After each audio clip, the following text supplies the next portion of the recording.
దయచేసి మీ పరిశుద్ధ గ్రంథాలు తెరవండి.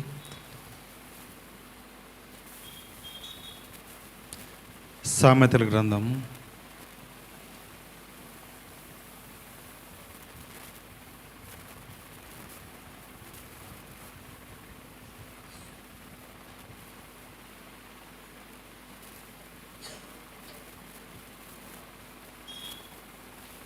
1 నుండి 22వ అధ్యాయము 1 నుండి 21 వచనాల వరకు మార్చి చదువుకుందాం. సామెతల గ్రంథము 22వ అధ్యాయము 1 నుండి 21 వచనం వరకు మార్చి ఉత్తర ప్రత్యుత్తరంగా చదువుకుందాం. గొప్ప ఐశ్వర్యము కంటే మంచి పేరును, వెండి బంగారముల కంటే దయయు కోరదగినవి.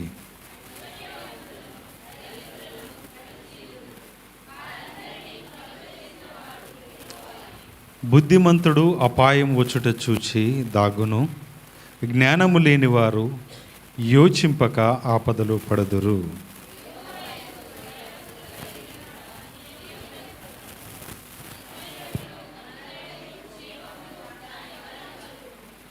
ముండ్లను ఉరులను మూర్ఖుల మార్గములలో ఉన్నవి, తన్ను కాపాడుకునివాడు వాటికి దూరంగా ఉండును.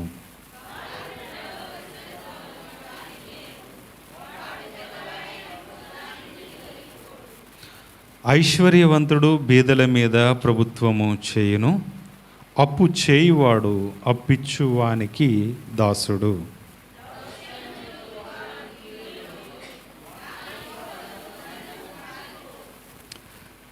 దయదృష్టి గలవాడు తన ఆహారంలో కొంత దరిద్రునికిచ్చును, అట్టివాడు దీవెననందును.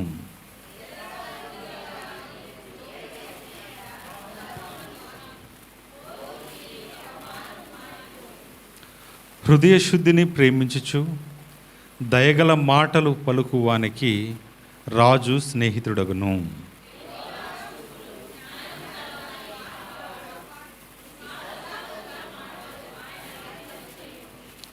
సోమరి బయట సింహం ఉన్నది, వీధులలో నేను చంపబడుదుననుకొనును.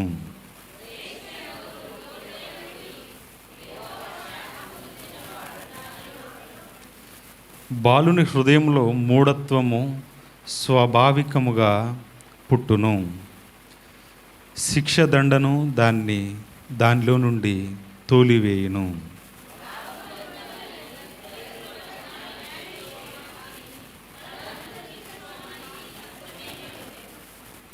చెవియొగ్గి జ్ఞానుల ఉపదేశము ఆలకింపుము, నేను కలగజేయు తెలివిని పొందుటకు మనస్సు నిమ్ము.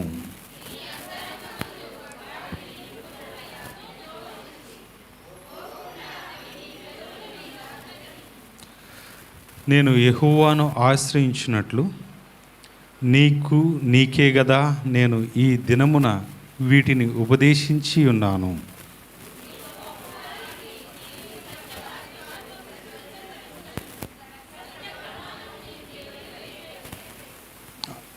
ఆఖరి వచ్చిన అందరం కలిసి చదువుదాం. ఆలోచనయు తెలివి గల శ్రేష్టమైన సామెతలు నేను నీ కొరకు రచించి తిని. దేవునికి స్తోత్రం. చిన్న ప్రార్థన చేద్దాం. దేవా, ఈ ఉదయకాల సమయంలో ప్రభువా ధ్యానించుటకు ప్రభువా ఈ సామెతలు మీరు మాకు ఇచ్చినందుకు వందనాలు చెల్లించుకుంటున్నాం.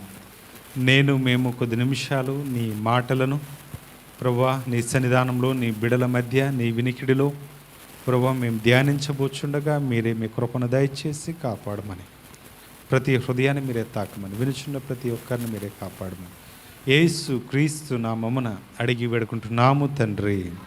ఆమేన్, ఆమేన్. దేవునికి స్తోత్రం. హల్లెలూయా.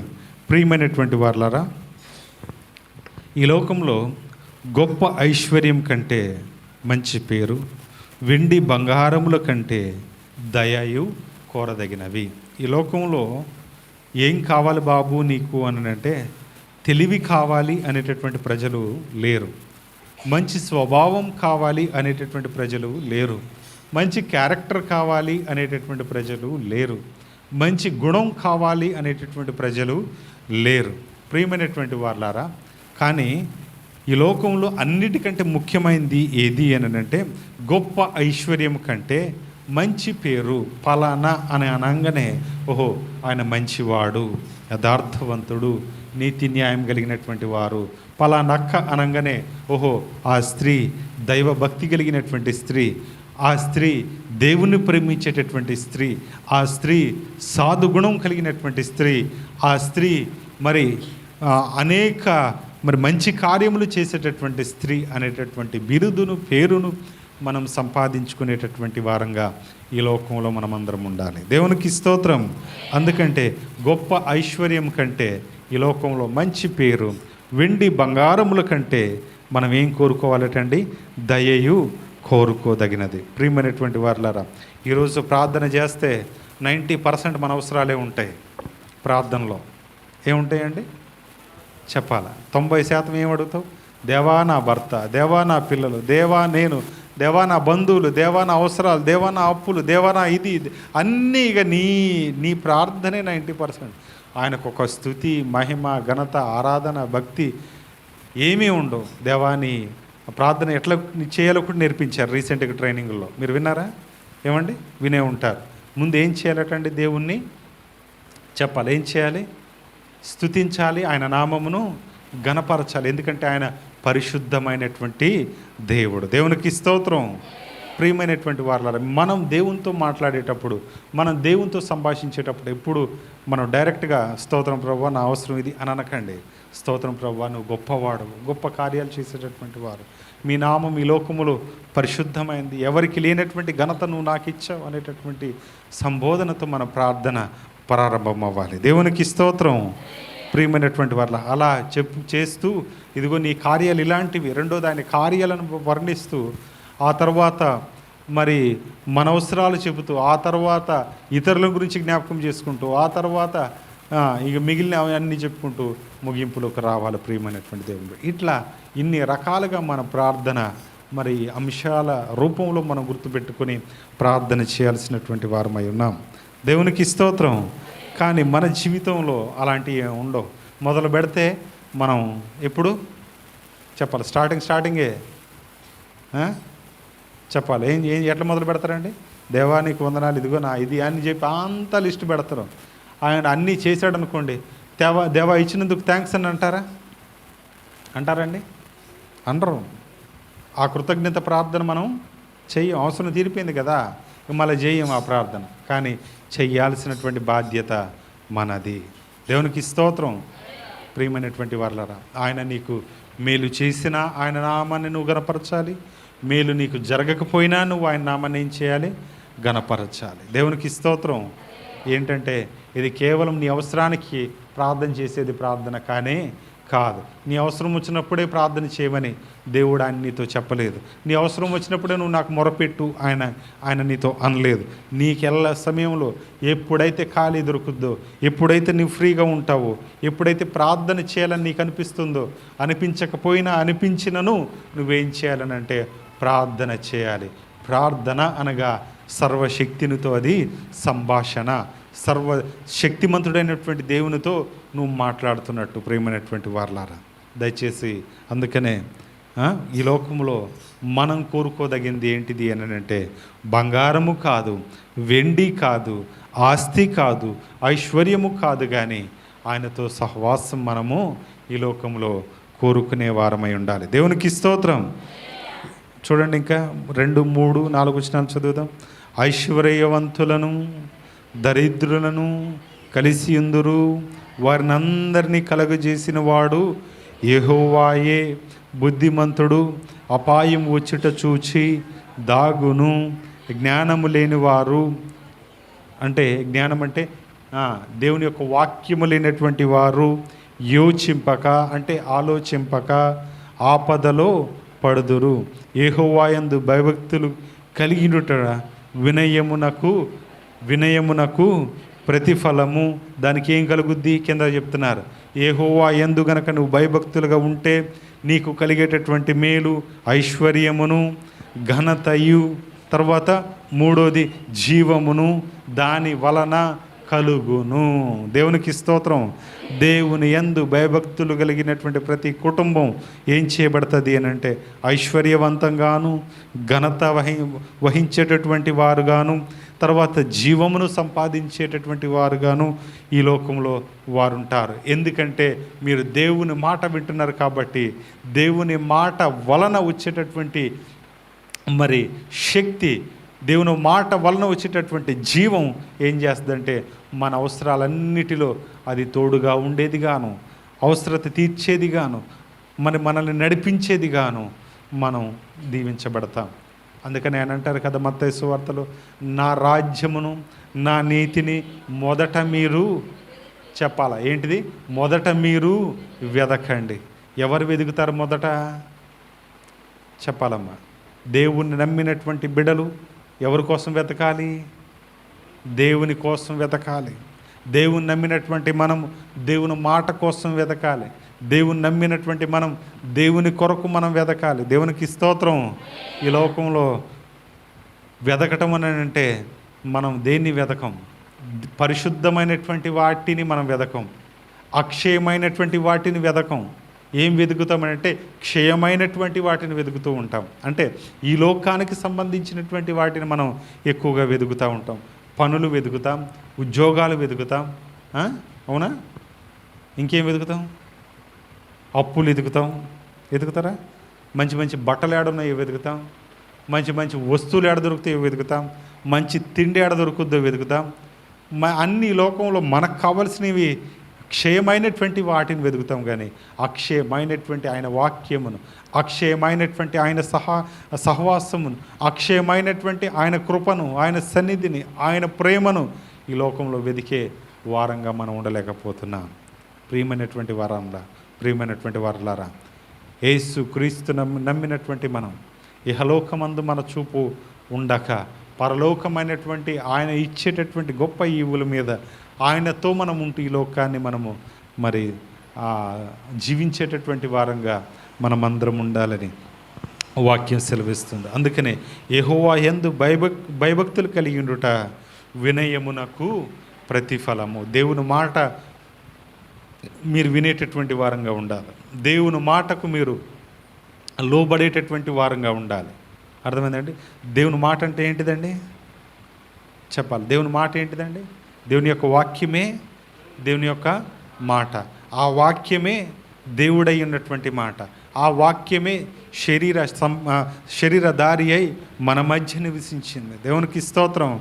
కాబట్టి ఆయన మాట గనక మనం వింటే, ఆయన మాటకు గనక మనం లోబడితే మనకు కలిగేటటువంటి ప్రతిఫలం ఏంటిది అని అంటే ఐశ్వర్యము, ఘనత, జీవము, ఈ మూడు కలుగుతాయి.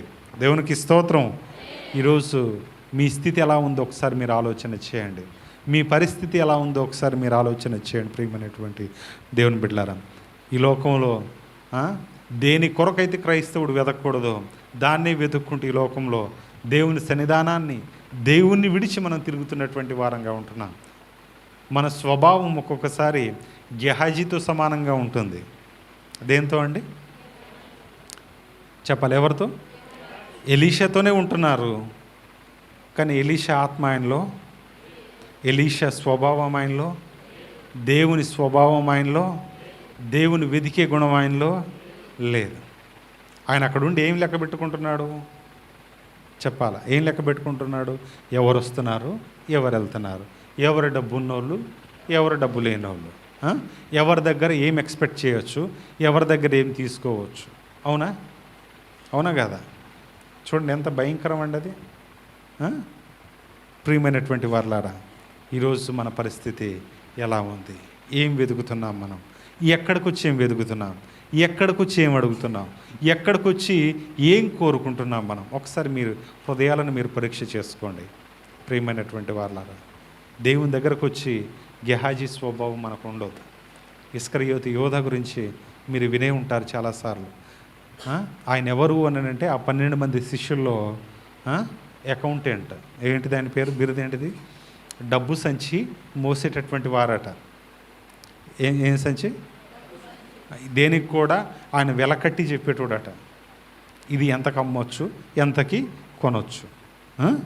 తద్వారా ఆ, ఏం చేశాడంటే యేసుక్రీస్తు ప్రభువారిని కూడా ఒక మంచి ధరకు ఆయన అమ్మేశాడు. యేసుక్రీస్తు ప్రభువారినే. అంటే ఆయన చూపు దేని మీద ఉంది చెప్పాలి? దేని మీద?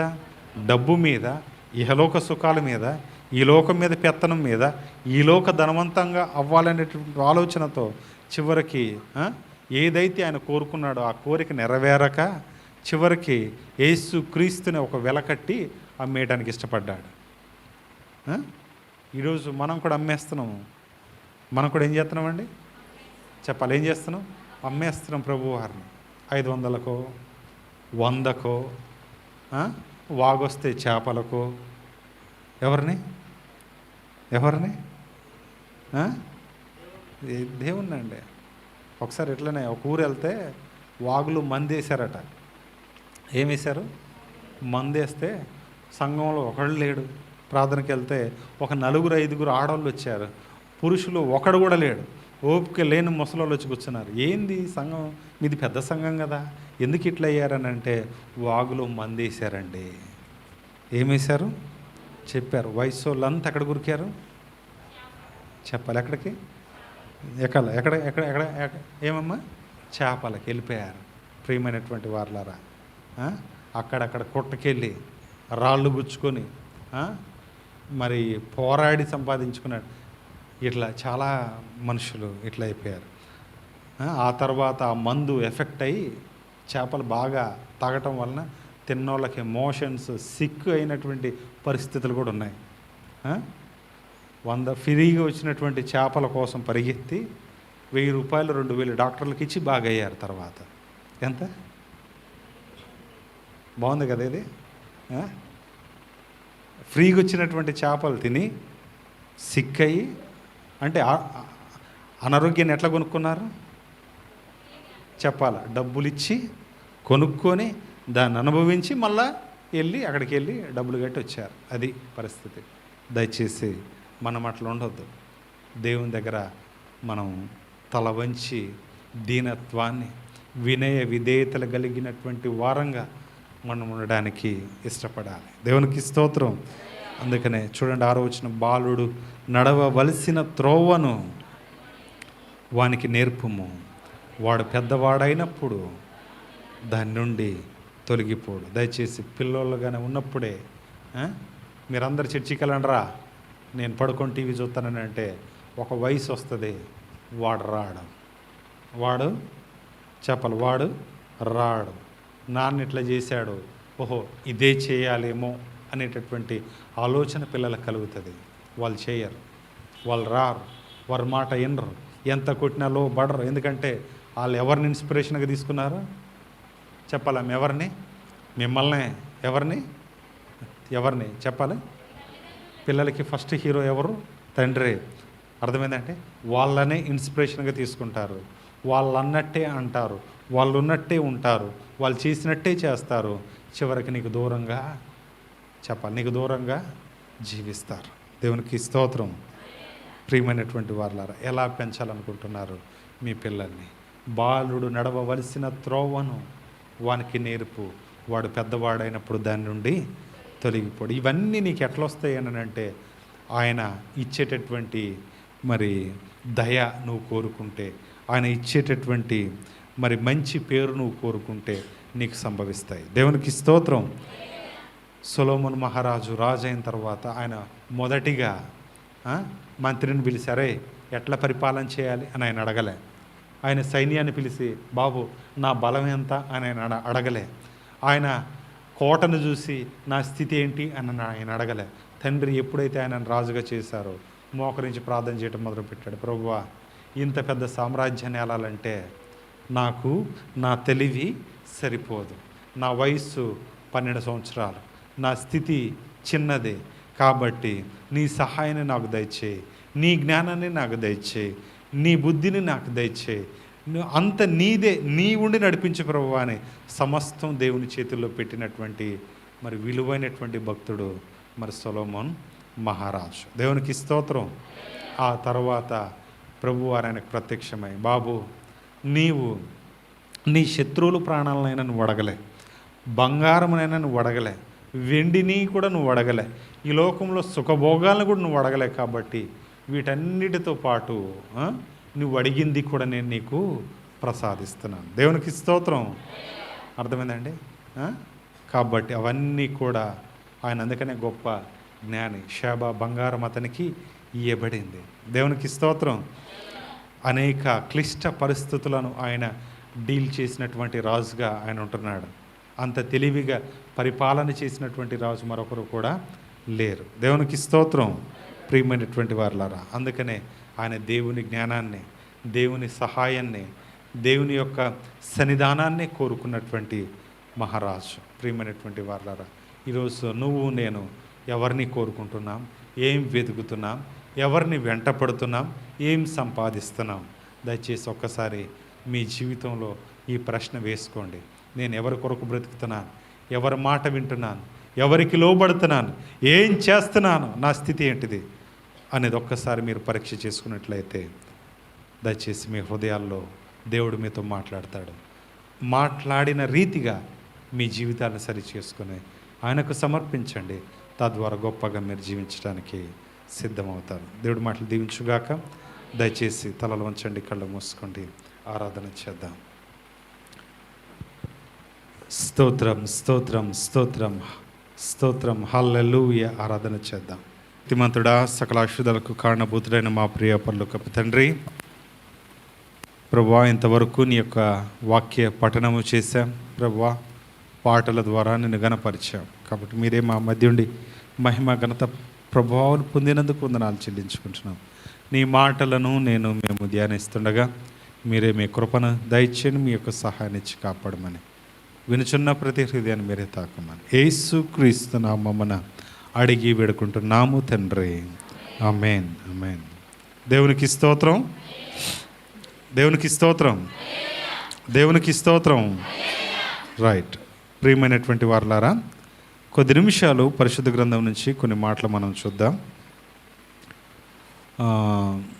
దయచేసి మీ బైబిల్ గ్రంథాలు తెరవండి. యెహోషువ గ్రంథము, యెహోషువ గ్రంథము 6వ అధ్యాయము. యెహోషువ గ్రంథము 6వ అధ్యాయము 18, 19 వచనాలు చదువుదాం. 18, 19. Book of Jashuva chapter 6 verses 18 to 19. శపింపబడిన దానిలో కొంచెమైనను మీరు తీసుకొనిన ఎడల మీరు శాపగ్రస్తులై ఇశ్రాయేలీయుల పాలెమునకు శాపము తెచ్చి దానికి బాధ కలుగజేయుదురు గనుక శపింపబడిన దానిని మీరు ముట్టకూడదు.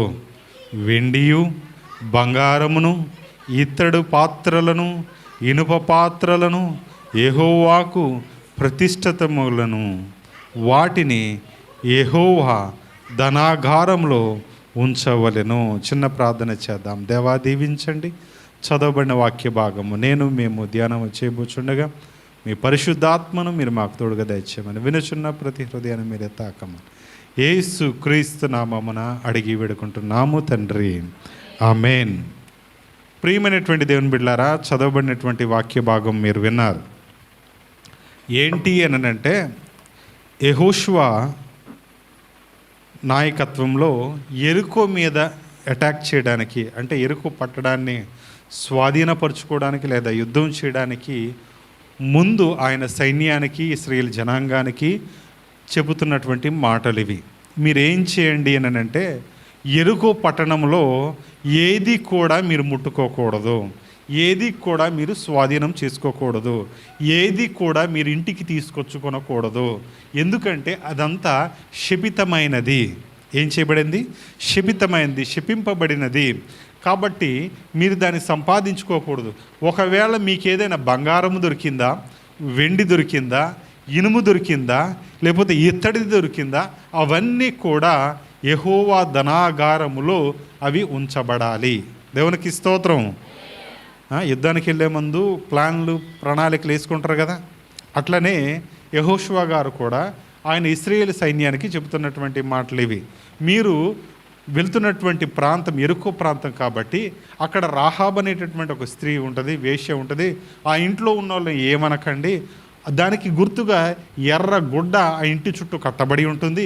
కాబట్టి ఇవన్నీ జరుగుతూ ఉంటాయి. దాంతోపాటు మీకేమైనా ఇనుము దొరికినా, ఇత్తడిది దొరికినా, వెండి దొరికినా, బంగారం దొరికినా అది యెహోవా ధనాగారంలో ఉంచాల్సినటువంటి వస్తువులు. మీరు అవి ఇంటికి తీసుకెళ్లాల్సినటువంటి పని లేదు. ఒకవేళ ఇంటికి తీసుకెళ్తే గనక శపింపబడినటువంటి దానిని ఇశ్రాయేలునకు శాపము తెచ్చిన వారు అవుతారు అని చెప్పి యెహోషువ గారు హెచ్చరించారు. ఏమండి, మంచిగా చెప్పారు కదా? క్లియరా? మాటలు క్లియర్ కదా? మంచిగా చెప్పారు, అంత విన్నారు. ఓకే సార్ అని అన్నారు. యుద్ధం చేశారు. యుద్ధం అంతా అయిపోయింది. అయిపోయిన తర్వాత జయాన్ని ప్రభువారు అక్కడ ఇచ్చారు. జై ధ్వనులతో దేవుని నామాన్ని మహిమపరుస్తూ తిరిగి ఇశ్రాయేలు పాలెం యొక్క దగ్గరికి వచ్చారు. వచ్చిన తర్వాత అందరూ కూర్చొని ఉన్నారు. బాగా చేసాంరా యుద్ధం, బాగా పోరాడాంరా, శత్రువులను సంహరించాం, అంతా బాగానే ఉందని మాట్లాడుకున్నారు. అంతా బాగానే ఉంది. వేరే రోజున వేరే ప్రాంతంలో యుద్ధానికి వెళ్ళాలి. ఆ ప్రాంతం పేరు ఏంటంటే హాయి అనేటటువంటి ప్రాంతం. ఏ ప్రాంతం? హాయి అనేటటువంటి పట్టణం ప్రాంతం. ఈ ఏరియాకి వెళ్ళి యుద్ధం చేయాలి. వేగులు వారిని పంపించారు. వేగులు వారు వెళ్ళిన తర్వాత, అయ్యా ఆ ఊరు చాలా చిన్నదే, మనం ఈజీగా అటాక్ చేయొచ్చు, ఈజీగా మనం దాన్ని స్వాధీనం చేసుకోవచ్చు అని అన్నారు.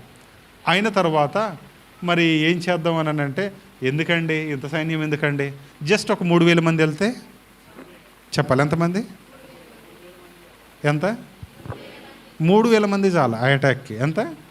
3000 మంది. యెహోషువ గారు మీరు కూడా రానవసరంలా, 3000 మందితో మన వాళ్ళు యుద్ధం చేసి వచ్చేస్తారు అని చెప్పి వెళ్ళారు.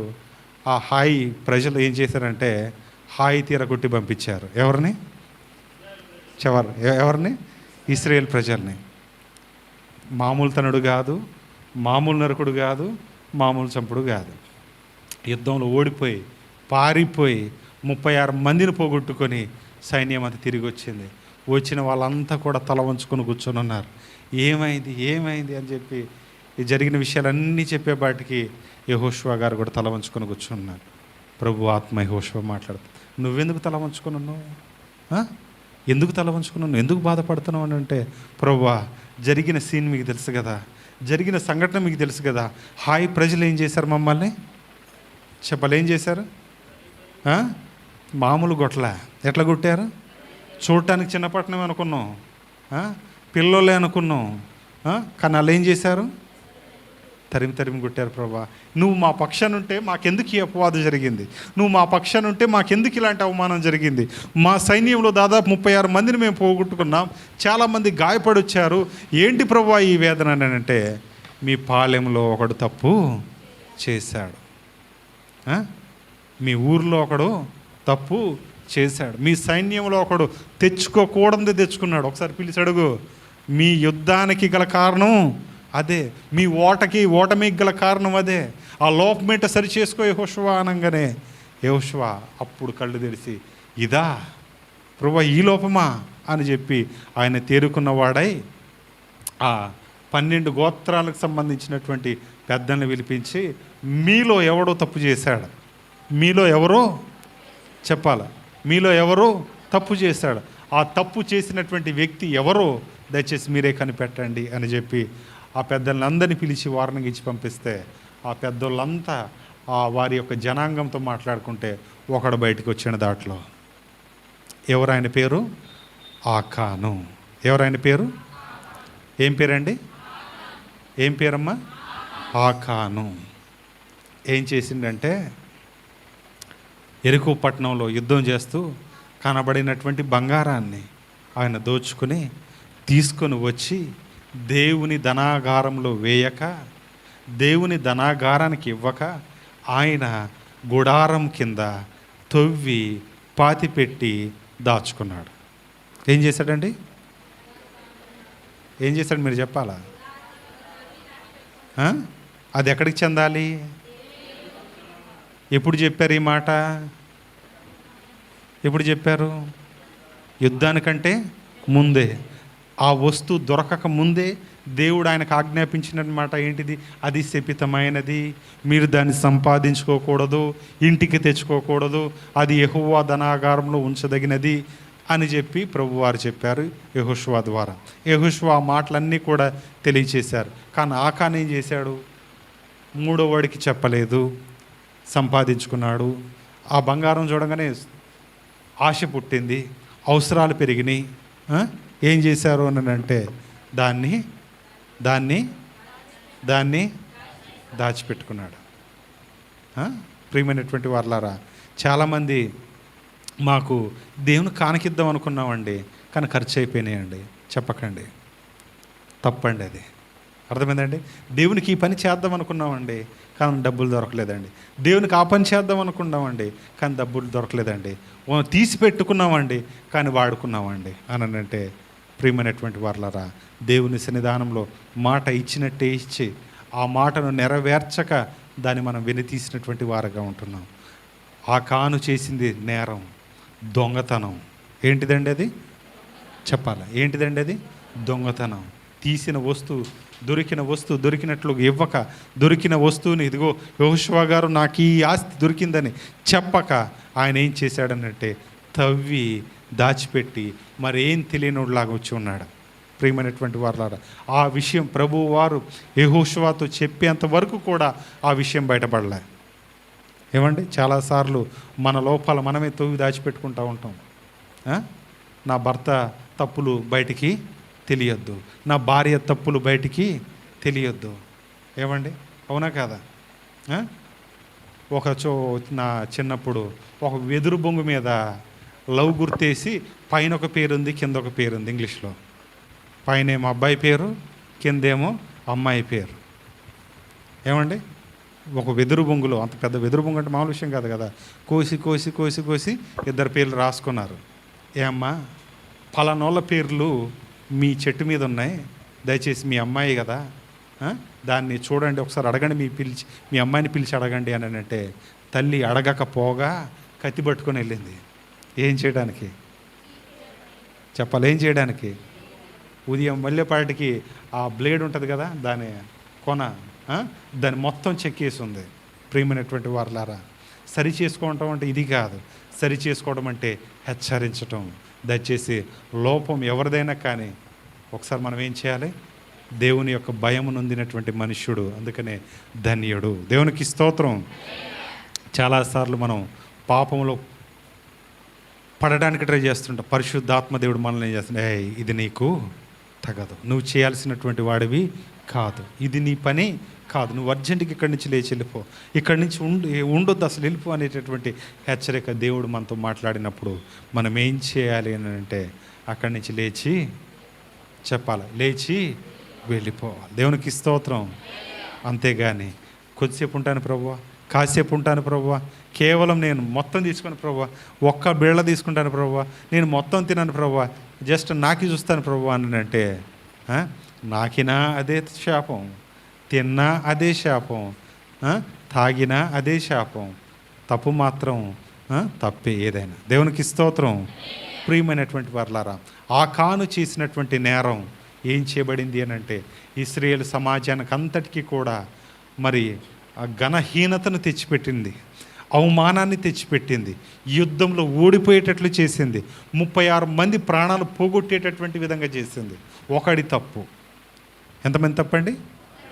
చెప్పాలి. ఒకడి తప్పు ఏం చేయబడింది? చెప్పాలి, ఏం చేయబడింది? 36 మంది ప్రాణాలు, యుద్ధంలో ఓటమి, దేవుని నామానికి అవమానం, యెహోషువ నాయకత్వానికి మచ్చ, ఇన్ని లోపాలు, ఇన్ని శాపాలు తెచ్చుకున్నటువంటి పరిస్థితి ఉంది. ఈరోజు భారతదేశ పరిస్థితి కూడా అదే. ఎంత అవమానం అండి! ఒక స్త్రీని ఇద్దరు స్త్రీలను నగ్నంగా ఊరేగిస్తూ వాళ్ళ మీద రేప్ అటెంప్ట్ చేస్తే ప్రపంచం ముందు ఈరోజు భారతదేశం తలెత్తుకోలేనటువంటి పరిస్థితి. భారతీయ సమాజంలో ఇంత వికృతమైనటువంటి మనుషులు ఉన్నారా? ఇంత చెడ్డవారు ఉన్నారా? ఇంత భయంకరమైనటువంటి మనుషులు ఉన్నారా అని అంటే ఉన్నారు నేటి సమాజంలో. లోకం అందుకనే లోక స్థితిగతులను బట్టి మీకు అర్థమవుతుంది, లోకంలో సూచనలను బట్టి మీరు అర్థం చేసుకోండి దేవుని రాకడ సమీపంగా ఉన్నదో లేదో అని వాక్యం మనల్ని హెచ్చరిస్తుంది. ప్రియమైనటువంటి దేవుని బిడ్డలారా, ఆలోచన చేయండి. దేవునికి విరుద్ధమైనటువంటి కార్యాలు ఎన్ని చేస్తున్నాం, ఎన్ని పాల్గొంటున్నాం, ఎన్ని ప్రత్యక్షంగా చూస్తున్నాం, మనం ఎన్ని చెవులారా వింటున్నాం. ఎంత భక్తి జీవితమైనటువంటి జీవితాన్ని నేను కొనసాగించాలి, ఎంత భయంతో కూడినటువంటి జీవితాన్ని నేను కలిగి ఉండాలి ఈ లోకంలో.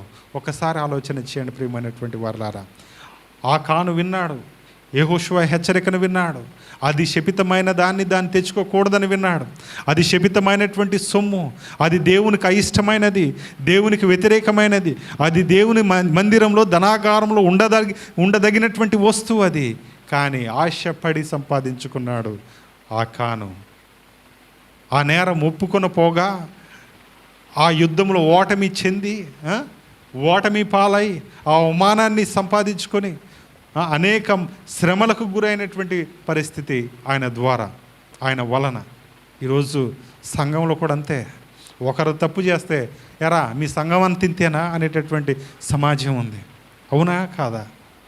ఏమండి, మీ వలన మీ సంఘానికి మహిమ, ఘనత, లేకపోతే చెడ్డ పేర, మంచి పేర ఏం సంపాదించి పెడుతుంది మీ భక్తి? ఒకసారి మీరు ఆలోచన చేయండి ప్రియమైనటువంటి వారలారా. అవసరాలకు ప్రార్థన చేసే భక్తులు ఉన్నారు కొంతమంది ఆచారపూర్వకంగా ప్రార్థన చేసేటటువంటి భక్తులు ఉన్నారు, కొంతమంది అలవాటు చేసుకున్నారు దీన్ని, కొంతమంది ఏమో హృదయపూర్వకంగా ఆరాధించేటటువంటి మనుషులు ఉన్నారు. నీదే భక్తి ప్రియమైనటువంటి వారలారా. దేవుని దగ్గర ఎన్ని దొంగతనాలు చేస్తున్నాం, ఎన్ని దాచిపెడుతున్నాం, ఎన్ని కప్పెడుతున్నాం, ఎన్ని గొయ్యితోవి పాతి పెడుతున్నాం. ఒకసారి మీరు ఆలోచన చేయండి. నేను చేసే కార్యం దేవుడు చూడట్లే, నేను చేసేటటువంటి పనులు దేవునికి తెలియదులే, మా పాస్టర్ గారికి తెలియదు, మా భార్యకి తెలియదు, లేకపోతే ఇంకెవరికి తెలియదు అనేటటువంటి విధంగా మనం చేస్తున్నామేమో. దయచేసి ఆలోచన చేయండి. మనం చేసేటటువంటి ప్రతిదీ కూడా దేవుడు చూస్తున్నాడు. ప్రియమైనటువంటి వారలారా, ఆయన చూసే యెహోషువకు హెచ్చరించాడు, బాబు ఇశ్రాయేల్లో శాపం ఉంది, ఇశ్రాయేల్ ప్రజల్లో దోషం ఉంది, ఇశ్రాయేల్ ప్రజలు శపింపబడిన దాన్ని సంపాదించుకొని వారు పెట్టుకున్నారు. నా ఆశీర్వాదం వాళ్ళకి వద్దట, నేను ఇచ్చేటటువంటి దీవెనలు వారికి వద్దు, అది ఉంటే చాలు ఈ లోకంలో వాళ్ళకి అన్నట్టుగా వారు జీవిస్తున్నారు. ఒక్కసారి పిలిచి మాట్లాడరాదు? మీ యుద్ధంలో ఓడిపోవడానికి గల కారణం ఇదే. నాకు విరోధమైనటువంటి పాపాన్ని వారు చేశారు, నాకు విరోధమైనటువంటి కార్యాలు వారు చేశారు. ప్రియమైనటువంటి వారలారా, ఈరోజు సంఘంగా దేవుడు మనల్ని హెచ్చరిస్తున్నాడు. దేవునికి విరోధంగా మనం ఏది సాధించలేం, దేవునికి విరోధంగా మనం ఏది సంపాదించుకోలేమండి. ప్రియమైనటువంటి దేవుని బిడ్డలారా, ఆలోచన చేయండి. ఎన్ని దొంగతనాలు చేశాం. ఆకాను చేసిందో ఒక బంగారమే. దానికి శిక్ష ఏంటో కూడా తర్వాత చెప్తా. మనం ఎన్ని ఆదివారాలు దొంగతనం చేసినాం అనుకుందాం. ఆకాను కంటే పెద్ద దొంగలం ఎవరు చెప్పాలండి? ఏమ్మా, ఆకాను కంటే పెద్ద దొంగలం ఎవరు? ఎన్ని ఆదివారాలు దొంగతనం, ఎన్ని మీటింగ్ల దొంగతనం, ఎంత సమయాన్ని ఆయనకి ఇవ్వాల్సిన ఆ సమయాన్ని కూడా మనం ఏం చేసాం చెప్పాలా? ఒక పాట పాడక, ఒక వాక్యం వినక, ఒక ఆరాధన చేయక, ఒక ప్రార్థన చేయక, ఒక పని చేయక, ఒక పాట చేయక, ఒక కార్యక్రమంలో డేట్లో మనం పాలు పంచుకొనక ఎంత శ్రమ దోపిడీని చేసాం పరిశుద్ధ సన్నిధానంలో. ఒకసారి మీరు ఆలోచన చేయండి. మళ్ళీ మనకు కావాల్సింది 100% దీవెనలు. ఎంత చెప్పాలి? ఎంతండి? 100 దీవెనలు మనకు కావాలి. ఒక్క పని మనం చేయం, ఒక్క శ్రమ మనం పుచ్చుకోం, ఒక్క హింస మనం పొందాం దేవుని కొరకు. కానీ మనకేం కావాలా? 100 ఆశీర్వాదాలు కావాలి. ఎంత దౌర్భాగ్యం అండి మనం. ఆలోచన చేయండి ఒకసారి ప్రియమైనటువంటి వారలారా. ఎలాంటి స్థితి మనది? ఆకాను చేసినటువంటి పని, ఆకాను సంపాదించుకున్నటువంటి ఆస్తి, ఎవర్రా తీసింది అనగానే, ఎవర్రా చేసింది అని చెప్పి అందరిని అడగగానే ఇక ఈయనకి ఏమైంది? గుండె దడెలమనిపించింది. మళ్ళీ ఈయన ఎవరు ఒకసారి చూద్దాం. యెహోషువ గ్రంథము 7వ అధ్యాయము, యెహోషువ గ్రంథము 7వ అధ్యాయము 1వ వచనం చదవండి. శపితమైన దాని విషయంలో ఇశ్రాయేలీయులు తిరుగుబాటు చేసిరి. శపితమైన దాని విషయంలో ఇశ్రాయేలీయులు ఏం చేశారటండి? తిరుగుబాటు చేశారు. శపితమైనటువంటి ఎరుకో ఆస్తిని, శపితమైనటువంటి ఎరుకు బంగారాన్ని, శపితమైనటువంటి ఎరుకో వెండిని, శపితమైనటువంటి ఎరుకో ఇత్తడిని, శపితమైనటువంటి ఎరుకో ఇనుమును వారు ఏం చేశారనంటే నాకు ఏం చేశారు? తిరుగుబాటు చేశారు. దేవునికి అవిధేయమైనటువంటి మార్గంలో వారు ఉన్నారు. వారు ఎవరు అనంటే ఎట్లనగా యూదా గోత్రములో జరాహు ముని మనవడు, జబ్ది మనవడు, కర్మి కుమారుడనైన ఆకాను శపితము చేయబడిన దానిలో కొంత తీసుకొనెను గనక యెహోవా ఇశ్రాయేలీయుల మీద కోపించెను. ఈయన ఎవరటండి? చెప్పాలి. ఎవరు? యూదా వంశం. ఎవరు? ఏ వంశం? యూదా వంశం. జరహు ముని మనమడు, జబ్ది మనమడు, తర్వాత కర్మి. చెప్పాలి. కర్మి కుమారుడు. చూసారా? దేవుని వాక్యం ఎంత స్పష్టంగా మాట్లాడుతుంది మనతో. చరిత్ర చెప్పుకొస్తుంది. ఈయన ఎవరు అని అంటే జరహు ముని మనవడు, జబ్ది మనవడు, కర్మి కుమారుడు. దేవునికి స్తోత్రం. అర్థమైందండి? ఈ హిస్టరీ మేము వచ్చే వారం అడుగుతాం మిమ్మల్ని. జరాహు ముని మనవడు, జబ్ది మనవడు, కర్మి కుమారుడనైన ఆకాన్. ఈ జరాహు ఎక్కడ కనపడతారు మనకు? చెప్పాలా? యేసుక్రీస్తు ప్రభువారి వంశావళిలో ఉంటాడా? ఉంటారా? ఉంటారు. దేవునికి స్తోత్రం. ఉంటారు. చదవండి. మత్తయి సువార్త 1వ అధ్యాయంలో మీరు చూసినట్లయితే ఇంటికి వెళ్ళి చదువుకోండి. జరాహు యూదా తామరనందు పెరెస్సును జరాహును కనెను అనేటటువంటి మాట ఉంది. ఆ తర్వాత ఈ జరాహు ఒకే చోట కనపడతారు. ఆ ఇద్దరు కుమారులు యేసుక్రీస్తు వంశావళిలో పెరెస్సు వస్తారు. ఏమండి? పెరెస్సు నుంచి మళ్ళా స్టార్ట్ అవుతుంది. ప్రియమైనటువంటి వారులారా, ఈయన ఎవరు అని అంటే జరాహు ముని మనవడు. అంటే గోత్రం చిన్నదా పెద్దదా? ఈయన పుట్టిన వంశావళి గొప్పదా తక్కువదా? చాలా గొప్పది. దేవునికి స్తోత్రం. రైల్వేలో ఒక టీసీ ఉండేవాడు, పేరు తెలియదు కానీ ఆయన ఎవరు? టీసీ అంటే ఏంటిది? Ticket collector. ఆయన చూస్తూ ఉంటాడు టీసీ రైలు ఎక్కి అందరూ. ఆయన ఎక్కినప్పుడే సామాన్లు పోయాయట. ఆయన ఏ బోగిలో ఉంటారో ల్యాప్టాప్లు కానీ, వాచ్లు కానీ, బంగారం కానీ, ఉంగరాలు కానీ, విలువైనటువంటి చీరలు కానీ పోయాయి. రైల్వే శాఖకు ప్రతిసారి కంప్లైంట్ లేదు, మా బోగిలో S4లో ఇన్ని వస్తువులు పోయినాయి, లేకపోతే పలానా బోగిలో ఇన్ని వస్తువులు. ఆ టీసీ ఎవరు అని చెప్పి చూస్తే పలానోడు. సరేలే పలానోడు. కంప్లైంట్ ఏమైనా నువ్వు కూడా రాసి అని అంటే ఆయన కూడా రాసి ఇచ్చేది. ఎవరు? ఆ టీసీ గారు కూడా రాసి ఇచ్చేది కంప్లైంట్. మరలా ఈసారి నువ్వు పలానా ట్రైన్కి వెళ్ళాయా అని అంటే పలానా ట్రైన్లో డ్యూటీ పడేది. ఆ డ్యూటీలో ఈయన ఏ బోగిలో ఉంటే ఆ బోగిలో ఏం పోతున్నాయి? చెప్పాలి. ఏం పోతున్నాయి? సామాన్లు పోతున్నాయి. మెల్లగా ఒక 3-4 కంప్లైంట్ చూసిన తర్వాత రైల్వే అధికారులకి అనుమానం వచ్చింది, ఈయన ఎవరు? ఈయనున్న బోగిలోనే సామాన్ ఎందుకు పోతున్నాయి అని చెప్పి ఈయన ఎక్కడ దాకా డ్యూటీ చేస్తాడో అక్కడ దాకా స్పెషల్ స్క్వాడ్ని పెట్టారు. ప్రత్యేకమైనటువంటి నిఘా పెట్టారు ఈయన మీద. ఈయన ఏ ట్రైన్ ఎక్కడ దిగుతాడు, ఎవరెవరికి ఏమేమి సామాన్ ఇస్తాడో ఇవన్నీ కనిపెట్టారు. కనిపెట్టి ఈసారి నీకు పలానా డ్యూటీ వేసామేలే అన్నానంటే అనుమానం ఏం లేదు, ఈయన ఎక్కేసాడు. ఈరోజు మళ్ళా ఎంతన్నా చెప్పాలా, దోచుకోవచ్చు, సంపాదించవచ్చు అని ఎక్కాడు. ఎక్కిన తర్వాత ఆయన మనిషిని పలానా స్టేషన్కి రా అని అన్నాడు. వెళ్ళిన తర్వాత దోచుకున్న సామాన్ ఆయనకి ఇచ్చాడు. ఇచ్చిన తర్వాత ఎంబటే స్పెషల్ స్క్వాడ్ వచ్చి ఆయన పట్టుకున్నారు. మళ్ళీ ఇంకో స్టేషన్కి వెళ్ళంగానే అక్కడ కొంత సామాన్ తీసి ఇచ్చిండు, అక్కడ వాళ్ళని పట్టుకున్నారు. ఇలా ఈయన ఎక్కడైతే డ్యూటీ చేసి దిగే లోపల ఎన్ని స్టాప్లు అయితే ఉన్నాయో ఆ సామాన్ ఏదైతే ఉన్నాయో అవన్నీ కూడా ఈ నిఘా వర్గాలని పట్టుకున్నాయి. ఈయన డ్యూటీ దిగి కోర్టు బయటికి పట్టుకుని వెళ్తూ ఉంటే మెల్లగా వచ్చి మీరు అరెస్ట్ అండి, మీరు చేసిన తప్పుకి మీరు అరెస్ట్ కావాల్సిందే అని అంటే నేనేం తప్పు చేయలేదు, నన్ను ఎవడు పట్టుకునేదని బెదిరాయించారు. బెదిరించబడికి మీరు గత సంవత్సరం నుంచి ఇన్ని చోట్ల మీరు దొంగతనాలు చేసుకుంటూ వచ్చారు, మీ నిఘా ఇది, మీ చరిత్ర ఇది, మీ పుట్టు పూర్వాస్త్రాలు ఇవి అని అంటే దెబ్బకు ఉద్యోగంలో నుంచి ఆయన ఏం చేశారు చెప్పాలి? ఏం చేశారంటే తీసి పడేశారు. ప్రియమైనటువంటి వారలారా, ఆయన చేసింది మామూలు నేరం కాదు. కంచె చెప్పాలి, కంచె కాపాడాల్సినటువంటి టీసీని ఏం చేస్తున్నాడు? ఆ భోగికి ఇన్ఛార్జి ఆయన, ఆ ట్రైన్కి వన్ ఆఫ్ ద ఇన్ఛార్జ్ ఆయనే ఏం చేస్తున్నాడు అని అంటే దొంగ పనులు చేస్తుంటే ఉంచుతారా? ప్రియమైనటువంటి వారలారా, ఈరోజు మన పరిస్థితి ఎలా ఉంది?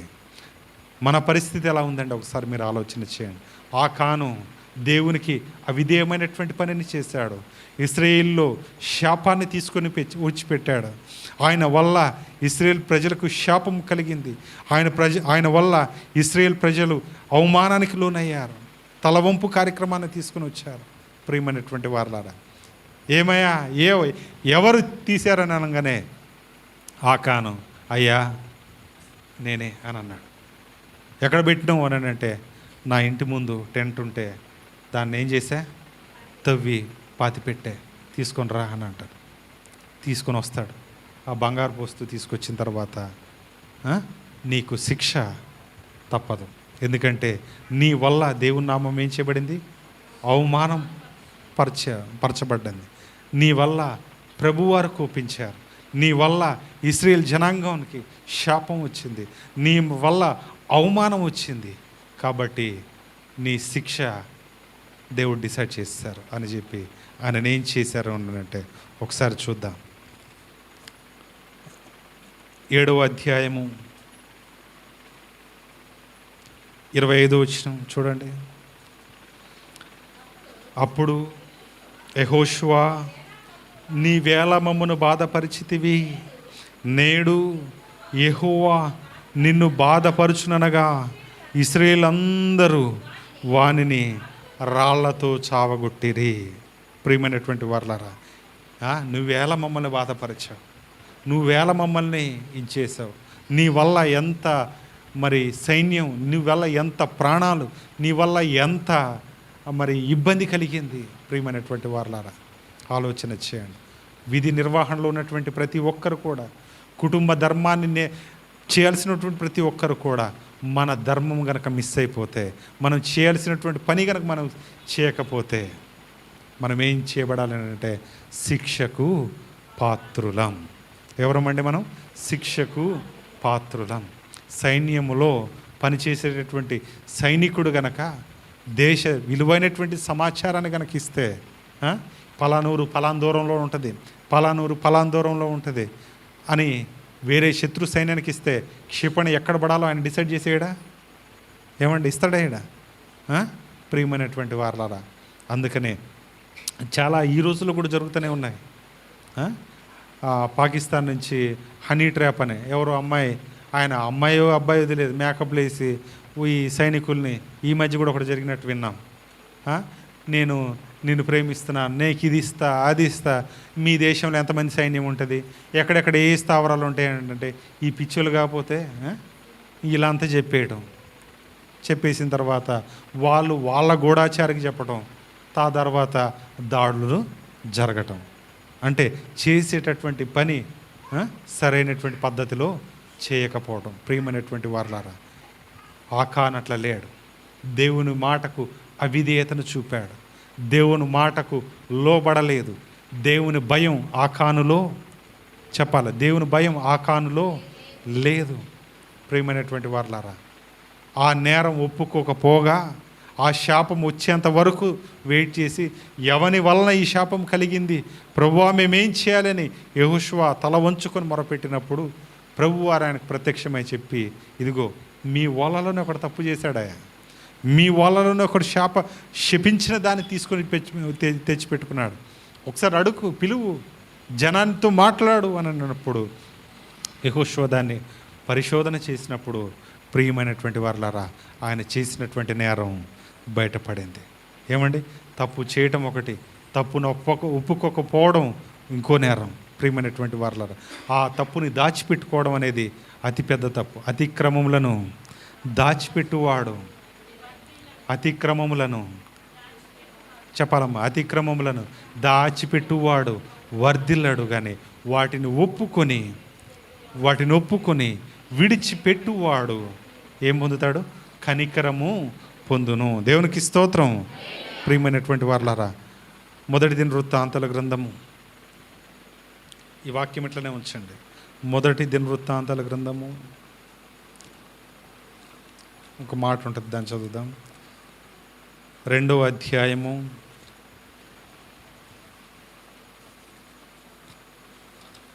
7వ వచనాన్ని చదువుదాం.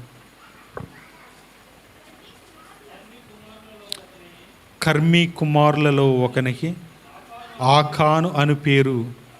ఇతడు శాపగ్రస్తమైన దానిలో కొంత అపహరించి చెప్పాలి ఇశ్రాయేలీయులను. చూసారండి, ఆయన చెబుతూ అందరి గురించి మాట్లాడుతూ, కర్మీ కుమారులలో ఒకడు, అతని పేరు ఆకాను, ఇతడు శాపగ్రస్తమైనటువంటి దానిలో కొంత అపహరించి, శాపగ్రస్తమైనటువంటి దానిలో కొంత అపహరించి ఈయనేం చేశాడంటే ఇశ్రాయేలీయులను శ్రమ పెట్టాడు. శ్రమ ఎవరిని వల్ల కలిగిందండి? చెప్పాలి, ఎవరి వల్ల కలిగింది? ఆకాను వల్ల కలిగింది. ఏమండి, ఈరోజు మన స్థితి ఎలా ఉంది? సంఘానికి మన వల్ల శ్రమ కలుగుతుందా? మన వల్ల మేలు కలుగుతుందా? ఒక్కసారి మనం మన అంతరంగా పరీక్షించుకుందాం. మనము దేవునికి నమ్మకమైనటువంటి వారంగా ఉంటున్నామా, నమ్మక ద్రోహులంగా ఉంటున్నామా? ఒక్కసారి మీరు ఆలోచన చేయాలి. ప్రియమైనటువంటి వారలారా, ఎవని వల్ల మనకి ఈ కీడు సంభవించింది అని చీట్లు వేస్తే ఎవరి పేరు వచ్చింది? యోనా పేరు వచ్చింది. బాబు ఎవర్రా నాయనా నువ్వు అని అంటే, నేను జీవం కలిగినటువంటి యెహోవా దేవుని సేవకుడను అంటాడు ఆయన. నేను ఎవరిని? నేను ఫలానా ఓడిని, గొప్పవాడిని నేను. మరి నీ వల్ల ఎందుకనంటే, నా వల్లే ఈ శ్రమ మీకు వచ్చింది కాబట్టి నన్ను ఏం చేయండి అని అంటే, సముద్రంలో చెప్పాలి, ఏం చేయండి? నన్ను సముద్రంలో పడవేయండి. నా వల్ల మీరందరూ ఇబ్బంది పడటం నాకు ఇష్టం లేదు. నా వల్ల మీరందరూ చనిపోబోతున్నారు. నీ వల్లే మాకు కలిగింది, నీ వల్లే మాకు ఈ శ్రమలు వచ్చినాయి. ఎవరి వల్ల ఈ శ్రమ మనకు కలిగిందో చీట్లు వేస్తే అది ఆయన పేరు వచ్చింది. ఆయన అంటాడు కదా, నన్ను సముద్రంలో చెప్పాలి, ఏం చేయండి? పడేయండి. వాళ్ళు ఆయన కోరుకున్నట్టు ఏం చేశారు? సముద్రంలో పడేస్తారు. దేవునికి స్తోత్రం. ప్రియమైనటువంటి వారలారా, ఆకాను అట్లా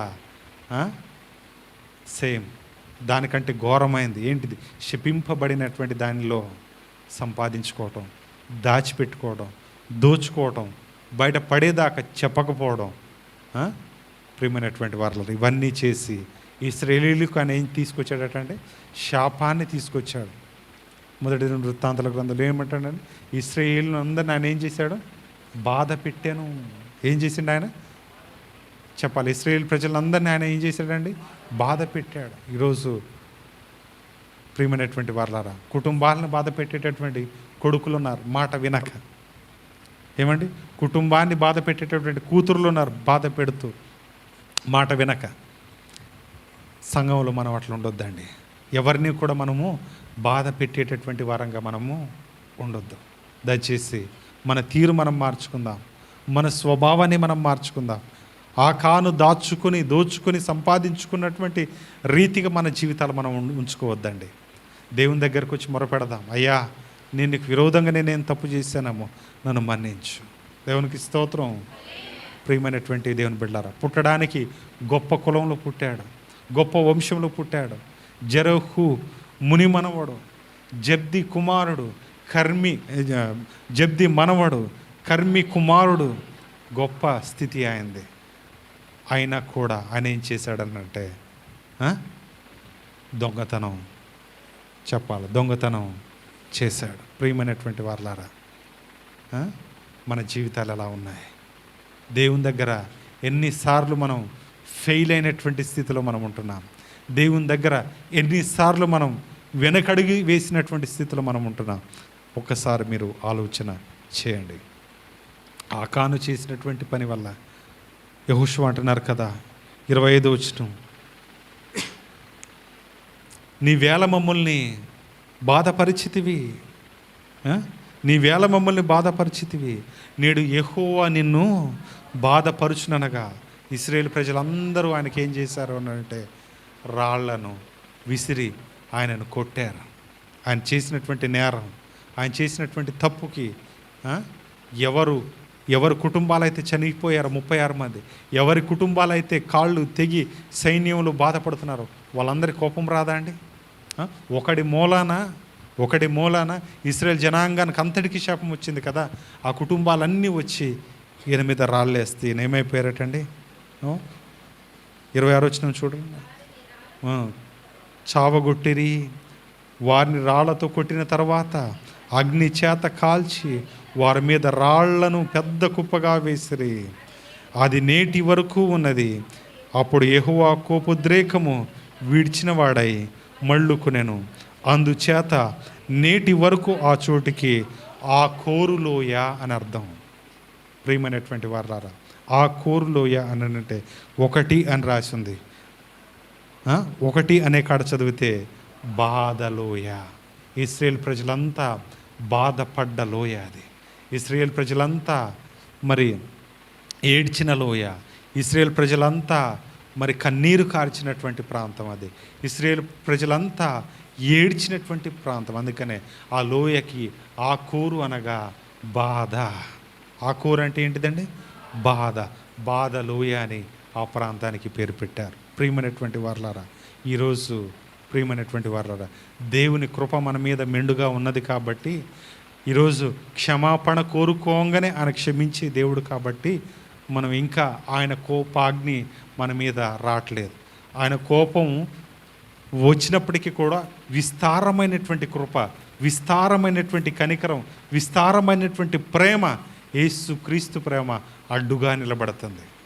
అందుకనే ఆయన అంటారు కదా, నా దేవా నా చేయి ఎందుకు విడిచితివి?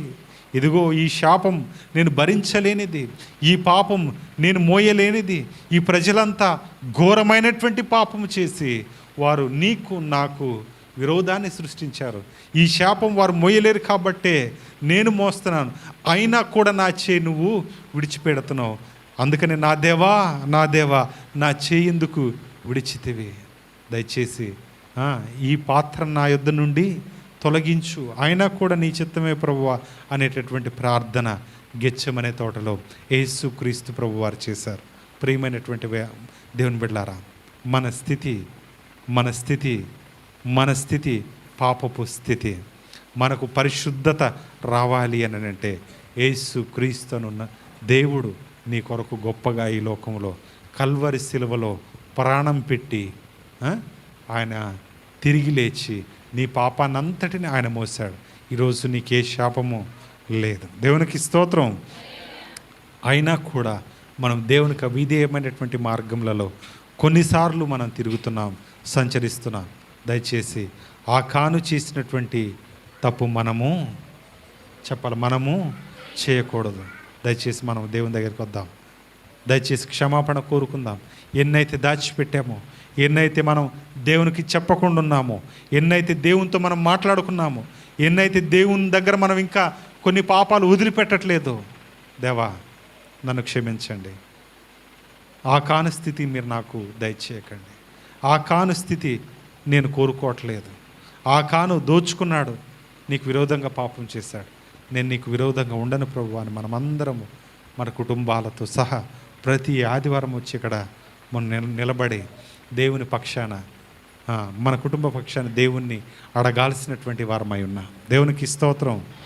ప్రియమైనటువంటి వారలారా, మన స్థితి గొప్పది. ఏమండి, నిజంగా మనకు తిండి లేకుండా ఉన్నామా? అనుకుందాం ఒకసారి. ఒక పూట ఎవరైనా పస్తు ఉన్నారా? అంటే ఎంతో కొంత తిండి తింటున్నాం కదా. మన భారతదేశంలోనే ఒక రోజు వచ్చి ఒక పూట తిని బ్రతికేటటువంటి వారు సుమారు 45,000 కంటే ఎక్కువ మంది ఉన్నారట. ఎంతమంది అండి? 2 పూటలు తినేటటువంటి మనుషులు 1,000,000 పైన ఉన్నారట. 3 పూటలు తినేటటువంటి వారు ఇంతమంది ఉన్నారు. కాబట్టి మనము ఆకలితో దేవుడు మనల్ని ఉంచట్లేదు, మెరుగైన స్థితిలోనే మనం ఉంటున్నాం. అవునా కాదా? మనం ఎంతగా దేవుని కృతజ్ఞతాస్తుతులు చెల్లించాలి. ఏమండి, ఎన్ని ఆదివారాలు ఇవ్వాలి, ఎంత సమయాన్ని ఇవ్వాలి దేవునికి, ఎంత ప్రార్థన చేయాలి, ఎంత భక్తి జీవితాన్ని కొనసాగించాలి. మరి మనం అట్లా ఉంటున్నామా? చాలాసార్లు దేవుని కార్యక్రమాల్లో పాలు పంచుకోండి, దేవునితో మీరు ఉండండి, దేవుని పనికి రండి, దేవుని పనిలో పాల్గొనండి అని అంటే, అయ్యగారు మేము పేదోళ్ళం అండి అని అంటారు. నిజంగా మీరు పేదోళ్ళా? ఏమండి, ఒకసారి మీరు ఆలోచన చేయండి. ఆయనేమో సర్వశక్తిమంతుడైనటువంటి దేవుడు. ఆయన దగ్గర ఏ ఆస్తి కూడా లేనివాడు కాదు. ఏమండి, ఆయన ఏ ఆస్తి లేనివాడేం కాదు, అన్నీ కూడా ఆయన ఇవ్వగలిగినటువంటి వాడు. ఆయన అంటున్నటువంటి మాట ఇందాక ఏమన్నారు? ఇది ఏం చదువుకున్నాం? నా మాట మీరు విని ఎడల, నా మాటకు మీరు లోబడినట్లయితే మీకు ఐశ్వర్యమును, ఘనతయు, తర్వాత జీవమును నేను నీకు ప్రసాదిస్తాను. మరి దీనికోసం మనం దొంగతనం చేయాల్సినటువంటి అవసరం ఏముందండి? ఏమండి, ఆలోచన చేయండి. ఆకాను మన్నాను తినలేదా అనుకుందాం. ఆకాను మన్నాను తిన్నాడా? ఏమండి, ఐగుప్తు నుంచి కానాను దేశానికి ప్రవేశించాడా? ఈ మార్గమంతా దేవుడు పోషించాడా? దేవుని కార్యాలు చూచాడా? ఏమండి, పగలు మేఘస్తంభం, రాత్రి అగ్నిస్తంభం తోడుగా ఉన్నాయా? పుర్రెలను తిన్నాడా? ప్రభువారు బండై ఉన్నప్పుడు బండతో మాట్లాడగా కొట్టంగానే నీళ్ళు వచ్చినాయా? ఆ నీళ్లు తాగాడా? అన్నీ కూడా అనుభవించి చివరికి ఒక చిన్న బంగారం మొక్క కనపడితే దాని కొరకు ఆశపడి దోచుకొని దాచుకొని చివరికి మరణాన్ని సంపాదించుకున్నాడు. ఏమండి, ఏం సంపాదించుకున్నాడండి? ఇన్ని కార్యాలు పోయినాయి. ఈరోజు కూడా అంతే. గత కార్యాలన్నీ మనం మర్చిపోతాం, దేవుడు చేసినటువంటి మేళ్ళని మర్చిపోతాం. ఈ ఒక్క కార్యం చేస్తేనే నువ్వు దేవుడు ప్రభువా అని ప్రార్థన చేస్తావు. ఎంత శోధిస్తున్నారో తెలుసా మీరు? అసలు నువ్వు కరెక్ట్గా లేకుండా నువ్వు ఆ మాట ఎట్లా అనగలుగుతారు మీరు? ప్రియమైనటువంటి వారులారా, ఆలోచన చేయండి. మన స్థితి మారాలి. అందుకనే వాక్యం ఈ స్టోరీ చదివినప్పుడు నాకు నిజంగా భయం అనిపించింది. ఆయన చేసింది తప్పు, కానీ దేవుడు శిక్ష చూడండి ఎంత గొప్పగా ఉన్నదో, ఎంత పెద్దది. దయచేసి అదే చట్టం కనుక ఇప్పుడు ఉంటే ఎవరం కూడా ఉండం. కానీ ఆయన విస్తారమైనటువంటి ప్రేమ, విస్తారమైనటువంటి కృప నీ మీద నా మీద కుమ్మరిస్తున్నారు కాబట్టి మనం ఇంకా సజీవంగా ఉండగలుగుతున్నాం. దేవునికి స్తోత్రం. ప్రియమైనటువంటి వారలారా, ఆ కాను ద్వారా మనం నేర్చుకున్నటువంటి పాఠం, దేవుని కార్యాలు నెరిగి కూడా, దేవుని శక్తి నెరిగి కూడా దేవుడు చేయొద్దన్న పనిని చేస్తూ చివరికి ఏం సంపాదించుకున్నాడు అంటే మరణాన్ని సంపాదించుకున్నాడు. ఒక గెహాజీ కృషిని సంపాదించుకున్నాడు. ఆకాను చెప్పాలి ఏం సంపాదించుకున్నాడమ్మా? మరణాన్ని సంపాదించుకున్నాడు. ఈరోజు మన సంపాదన ఏంటి? లోకం చూస్తే, మనం గనక లోకాన్ని చూస్తే మన సంపాదన కూడా మరణమే.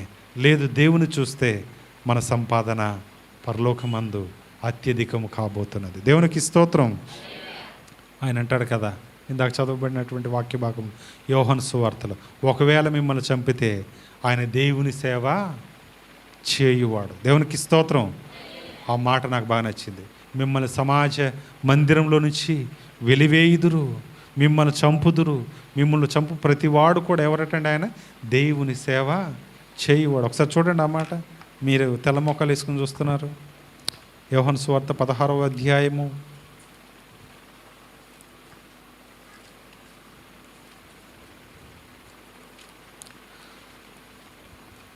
1-2 వచనాల్లో అనుకుంటా ఆ మాట రాయబడి ఉన్నది.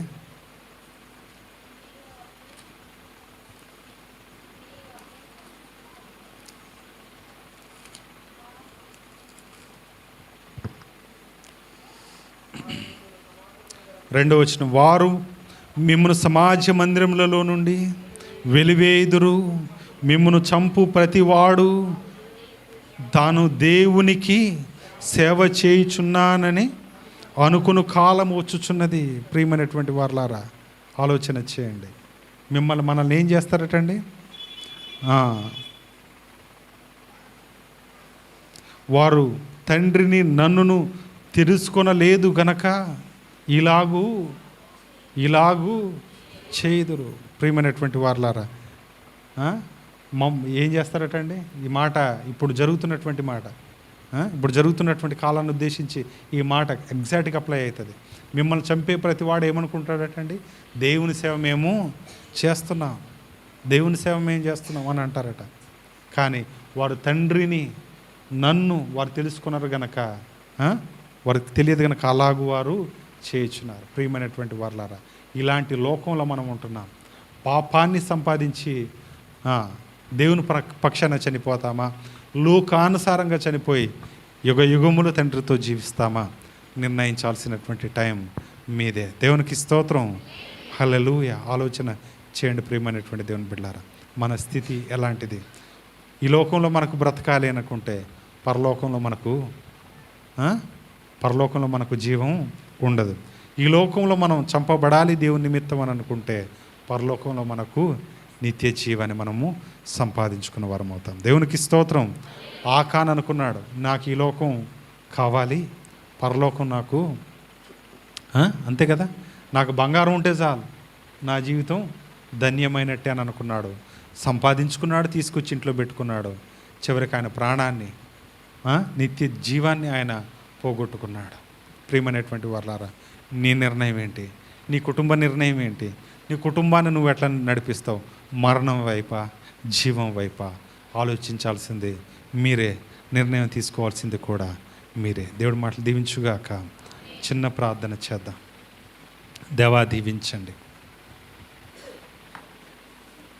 ఆశీర్వదించండి ప్రభు. ఆకాను జీవితంలో మేము నేర్చుకున్నటువంటి పాఠం, మీ కార్యాలు చూచినప్పటికీ ప్రభువా, మీ భక్తి, మీ భయం లేనటువంటి వానిగా ఆయన మాకు కనబడుతున్నారు. నిజంగా ఆజ్ఞ అతిక్రమించి చెయ్యొద్దన్న పనిని చేసి ప్రభు, దాచుకోవద్దు అన్న దాన్ని దాచుకొని, అది యెహోవా ధనాగారంలో ఉండాల్సినటువంటి వస్తువులను ఆయన ఇంట్లో పెట్టుకొని ఆయన పాపం చేశారు. తద్వారా ఆయనకి ఇచ్చినటువంటి శిక్ష ప్రభువా ఈరోజు మేము నేర్చుకున్నాం, విన్నాం, తెలుసుకున్నాం. మా స్థితి ఎలా ఉన్నదో ప్రభువా మేము ఒక్కసారి పరీక్షించుకునే భాగ్యాన్ని దయచేయండి. ఒకవేళ మా జీవితాలు గనక ఆ కోరు లోయకు సమీపంగా ఉంటే, బాధల లోయకు గనక సమీపంగా ఉంటే మీకు దూరంగా ఉన్నామని గుర్తెరిగి మా జీవితాలను ప్రభు నీ వైపుకు మేము త్రిప్పుకునే భాగ్యాన్ని మీరే మాకు దయచేసి కాపాడమని, విన్న ప్రతి హృదయాన్ని మీరే తాకమని యేసు క్రీస్తు నామమున అడిగి వేడుకుంటున్నాము తండ్రి. ఆమేన్. ఆమేన్.